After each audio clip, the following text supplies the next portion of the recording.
Okay, Godzilla versus Mechagodzilla. Again, it's from the Millennium series, and this is actually part one of the only two that actually have any sort of continuity between them. So, like most of them, Godzilla hasn't attacked since his initial attack in the first Godzilla movie. This time, they say a new Godzilla has arrived. Key word there is new. So what they realize is the skeleton of the first Godzilla, which was defeated by the Oxygen Destroyer, is still around. They take the skeleton and then make a biomechanical version of Godzilla. They transfer it as Kiru. And this thing is decked out when it comes to weapons. It's got a rocket pack. Yes, this is a biomechanical Godzilla with a rocket pack. Just stacks of missiles on the shoulders. It has missiles that come out of the back. It's got lasers that come out of the wrists.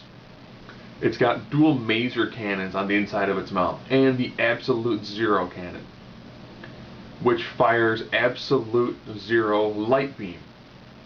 So whatever it hits, it entirely crystallizes.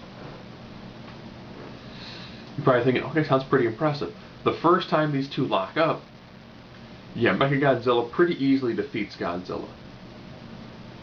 But then something happens and Godzilla kind of goes on a mild rampage. So then they have to reprogram Mechagodzilla again for another battle with Godzilla. Oh no, it's not bad. It's a good reimagining. The Mechagodzilla looks fantastic. With all the missiles and everything that it's got, it is a walking arsenal. I was watching my wife and I was like, the weird thing ends up being, is Godzilla initially attacks. And then they spend all this time building Mechagodzilla. Does Godzilla attack again during that time? Because they say, they take months of building this.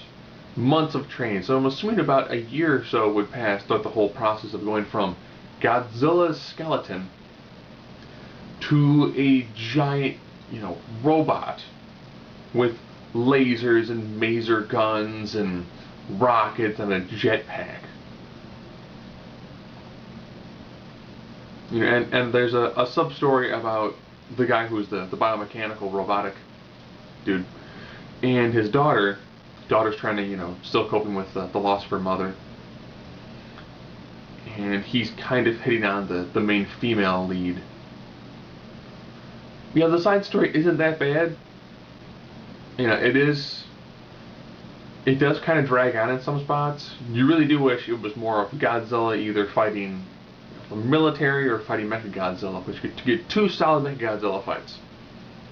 With all the ground explosion you could ever possibly want. And that is Godzilla versus Mechagodzilla.